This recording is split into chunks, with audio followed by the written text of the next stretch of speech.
پھوٹ پھوٹ کر بہنے والے آنسوؤں سے چہرہ شرابور ہو گیا۔ لونڈی نے تسلی آمیز لہجے میں کہا، آز کے پلے ہوئے لاڈلو، کسی طرح کا اندیشہ نہ کرو، دل سے دہشت نکال کر یقین کرو، میں تمہارے گھر کی بھکارن ہوں، دشمن نہیں ہوں۔ تم نہ بھی اپنا پتہ بتاؤ تب بھی تمہارا یہ نورانی چہرہ یہ سمجھنے کے لیے کافی ہے کہ بی بی فاطمہ رضی اللہ تعالی عنہا کی جنت کے پھول تم ہی ہو۔ سچ بتاؤ، کیا تم دونوں امام مسلم کے شہزادے ہو؟ فلک نشین شہزادوں، یہاں سے باہر نکلو، تمہاری جگہ تو میرے دل میں ہے۔ لونڈی کے اصرار پر بچے درخت کی کھو سے باہر نکلے اور ہمدرد و غم گسار سمجھ کر اسے اپنا سارا حال بیان کر دیا۔ ان کی دردناک سرگزشت سن کر لونڈی کا کلیجہ ہل گیا، آنکھیں ساون کی طرح برسنے لگیں۔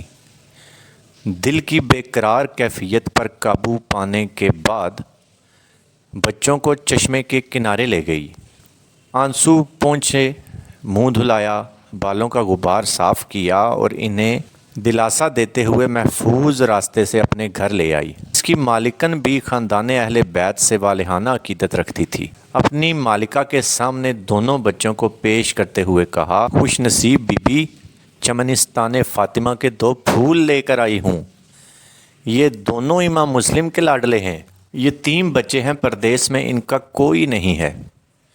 ان کی یتیمی پر ترس کھانے کی بجائے ظالم اب ان بے گناہوں کے خون کے پیاسے ہیں۔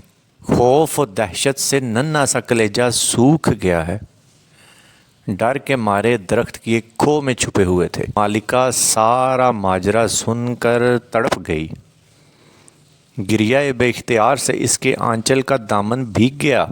بچوں کو گود میں بٹھا لیا، چہرے کی بلائیں لی، سر پر ہاتھ پھیرا اور نہلا دھلا کر کپڑے بدلوائے، آنکھوں میں سرما لگایا، زلفیں سنواری اور کھلا پلا کر ایک محفوظ کوٹری میں آرام کرنے کے لیے بستر لگا دیا۔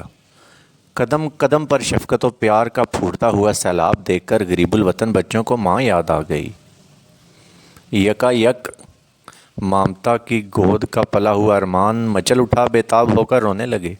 پھول جیسے رخساروں پر ڈھلکتے ہوئے آنسو دیکھ کر مالکہ بے چین ہو گئی، دوڑ کر سینے سے لپٹا لیا، اپنے آنچل کے پلو سے آنسو پونچھے اور تسلی دیتے ہوئے کہا، آنکھ کے تارو، اس گھر کو اپنا ہی گھر سمجھو، تمہارے قدموں پر میری جان نثار ہے، میری روح صدقے، میں جب تک زندہ رہوں گی تمہارا ہر ناز اٹھاؤں گی۔ تمہارے دم قدم سے میرے ارمانوں کا چمن کھل گیا ہے، میرے آنگن میں نور کی بارش ہو رہی ہے۔ رات کی بھیانک سیاہی ہر طرف پھیل گئی۔ امام مسلم کے یتیم بچوں کی تلاش میں حکومت کے جاسوس اور دنیا کے لالچی کتے گلی گلی پھر رہے تھے۔ کافی دیر تک گھر کی مالکہ اپنے شوہر کے انتظار میں جاگتی رہی۔ رات ڈھل جانے کے بعد وہ تھکا ماندہ گھر واپس لوٹا۔ بیوی نے یہ حال دیکھ کر اچنبھے سے پوچھا، آج اتنے پریشان حال کیوں نظر آ رہے ہیں آپ؟ پھر دم لینے کے بعد جواب دیا، تمہیں شاید خبر نہیں کہ باغی مسلم کے ہمراہ اس کے 2 بچے بھی آئے تھے۔ کئی دن تک وہ کوفہ میں روپوش رہے۔ پرسوں صبح کو مدینے کی طرف جانے والے راستے کے قریب انہیں گرفتار کر کے جیل میں ڈال دیا گیا۔ کل رات کے کسی حصے میں داروغہ جیل کی سازش سے وہ فرار ہو گئے ہیں۔ ابن زیاد کی طرف سے عام منادی کر دی گئی ہے کہ جو انہیں پکڑ کر لائے گا اسے منہ مانگا انعام دیا جائے گا۔ وقت کا سب سے بڑا اعزاز حاصل کرنے کے لیے اس سے اچھا موقع اب ہاتھ نہیں آئے گا بیگم۔ صبح سے انہی بچوں کی تلاش میں سرگرداں ہوں، دوڑتے دوڑتے برا حال ہو گیا ہے، ابھی تک کوئی سراغ نہیں لگ رہا۔ خاوند کی بات سن کر بیوی کا کلیجہ دھک سے ہو گیا، دل ہی دل میں پیچ و تاب کھانے لگی۔ مسحور کر دینے والی ایک ادائے دل برانہ کے ساتھ اس نے اپنے شوہر کو سمجھانا شروع کیا، ابن زیاد آل رسول کا خون ناحق بہا کر اپنی عاقبت برباد کر رہا ہے۔ دنیا کی آسائش تو چند روزہ ہے، انعام کے لالچ میں جہنم کا ہولناک عذاب مت خریدیے۔ ذرا اپنے دل پر ہاتھ رکھ کر سوچئے تو صحیح، کل میدان حشر میں رسول خدا کو ہم کیا منہ دکھائیں گے؟ لیکن شوہر کا دل پوری طرح سیاہ ہو چکا تھا۔ بیوی کی باتوں کا کوئی اثر اس کے دل پر نہ ہوا۔ جھنجھلاتے ہوئے جواب دیا، نصیحت کرنے کی ضرورت نہیں ہے، عاقبت کا نفع نقصان میں خود سمجھتا ہوں، میرا ارادہ اٹل ہے، اپنی جگہ سے کوئی مجھے نہیں ہٹا سکتا۔ تنگ دل شوہر کی نیت بد معلوم ہونے کے بعد منٹ منٹ پر دل دھڑک رہا تھا کہ ظالم کو کہیں بچوں کی بھنک نہ پڑ جائے۔ جلد ہی اس نے شوہر کو کھانا کھلا کر سلا دیا۔ جب تک اسے نیند نہیں آ گئی اس کے پاس ہی بیٹھی رہی۔ جب وہ سو گیا تو دبے پاؤں اٹھی اور بچوں کی کوٹری کو تالا لگا دیا۔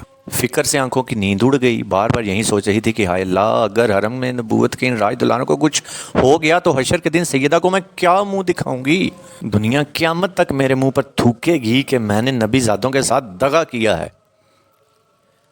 انہیں جھوٹا دلاسا دے کر مقتل کی راہ گزر تک لے آئی ہوں، کہیں یہ راز فاش ہو گیا تو ان کے بچوں کے ننھے دل پر کیا گزرے گی، وہ مجھے کیا سمجھیں گے؟ لیکن میرے دل کا حال تو اللہ اور اس کے رسول سے چھپا ہوا نہیں ہے۔ کچھ بھی ہو، جیتے جی لاڈلوں کی جان پر کوئی آفت نہیں آنے دوں گی۔ یا اللہ، مجھے اپنے محبوبوں کے عشق میں ثابت قدم رکھ، ان کے آنسوؤں سے پہلے میرے جگر کا خون نہ کر دے۔ رات کا پچھلا پہر تھا۔ کوفے کی بدنصیب آبادی پر ہر طرف نیند کی خاموشی چھائی ہوئی تھی۔ اس کے شوہر کا نام حارث تھا، وہ بھی اپنے گھر میں بے خبر سو رہا تھا۔ دونوں بچے بند کوٹری میں محو خواب تھے کہ اس دوران انہوں نے ایک نہایت دردناک اور ہیجان انگیز خواب دیکھا۔ چشمہ کوثر کی سفید موجوں سے نور کی کرن پھوٹ رہی ہے۔ باغ فردوس کی شاہراہوں پر چاندنی کا غلاف بچھا دیا گیا ہے۔ قریب ہی کچھ فاصلے پر شہنشاہ کونین صلی اللہ علیہ وآلہ وسلم، مولا کائنات حضرت حیدر اور بنت رسول حضرت بی بی فاطمہ الزہرا رضی اللہ تعالیٰ عنہ اور شہید مظلوم حضرت امام مسلم رضوان اللہ تعالیٰ علیہم اجمعین جلوہ فرما ہیں۔ دونوں بچوں پر نظر پڑتے ہی سرکار صلی اللہ علیہ وآلہ وسلم نے امام مسلم سے مخاطب ہو کر فرمایا،